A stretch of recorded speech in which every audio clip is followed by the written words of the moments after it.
Hello and welcome to our next topic, which is very important topic, how to successfully prepare for your exams. Before we move on to the topic, subscribe to our channel for the latest updates and other tips regarding your examination or the study material. Let's move on how to successfully prepare for your exams. Now, we have divided these steps into five different steps which will help you guide throughout the examination process. I'll quickly take you through the five steps and we will discuss them in detail. Number one is believing in yourself. Number two, getting organized. Number three, managing your time. Number four, studying smart. Number five, exam taking strategies. So, what are the different strategies? Let's straight away move to the first step, which talks about believing in yourself. It's important to have a positive mindset. If you have a positive mindset, a large syllabus in front of you will look very small. You will prepare all your study material ahead of the time of examination. So it's very important to have a positive mindset. Number two, recognize your strengths and weaknesses. Set realistic goals, know your current marks. There is a quote at the below which talks about, to succeed we must first believe that we can. If you we have a positive mindset, we can easily achieve our goals. So it's very important to have a positive mindset for achieving your goals. Number two, very important, is getting organized. You should have your things organized. If you see at the pictorial representation, the guy having lots of papers in front of him, it's not organized. On the other hand, seems little organized. The lady on the other end seems very organized. So we'll help you how you will organize. Let's go to the steps how you will organize your study material and other things. So if you talk about the notes and the study material, keep course notes together and separate them from the other courses. Put notes in chronological order. Ensure you have all resources, textbooks, calculators, tests, etc. Classmate's phone number. Keep it handy. You will require the phone number of your classmate at any time. Exam schedule.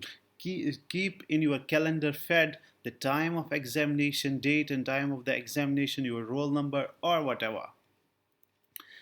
Number three is managing your time. This is the important step, how you manage your time for the examination. This is the most important step of the exam, how you manage your time. Avoid cramming. Why I have put this at the top of the slide, there is a meaning for it. If you start jumping around and playing around things way too quickly, you will end up losing all your time. So it's very important for you to schedule your study, to plan your study. How you will plan, what time of the day do you learn best? Everybody has a particular time of the day when his effectiveness is, he is more effective, he is more productive. So for me, if you talk about me, or for example, if you talk about the latest discoveries or the studies which have been done, people who are early risers and morning workers are more effective. So for most of the people, this is not applicable to all, though you can have a particular time of the day when you are more effective. So the point is to study at that very time only. Number two, what activities do you have to work around? You should know about what activity you have to do. How many exams do you have? How much time exists from now until exams? So be realistic. In all these points, you have to be realistic. We will talk about being realistic throughout the slides. Number four, study material. So how you keep your study material and how you study, you should look at the picture at the right bottom, which mentions three important things: the auditory, visual and tactical. You are listening to some lecture that will help you, will give you the statics, how much syllabus you will retain while listening, how much syllabus you will retain, or anything you will retain when you will have a visual contact with the things, or tactically when you start writing or anything. Remember, you are trying to organize the information in your head. So continue this step. Students learn 10% of what they read, 20% of what they hear, 30% of what they see. Just keep framing these things in your mind. Just keep studying and look at the statistics. 10% of what they read, 20% of what they hear, 30% of what they see, 50% of what they see and hear, 70% of what is discussed with others, 80% of what they experience personally, 90% of what they teach to someone else. So it's very important you visually read, you take a video, you take an audio, you read from your notes. If all these three combinations are used, your effectiveness will increase. So how to study for exams? Start smart study. Know what is going to be in the exam. You should know, you should check the previous papers, etc., so as to get the exact way of doing the exams. Organize the material.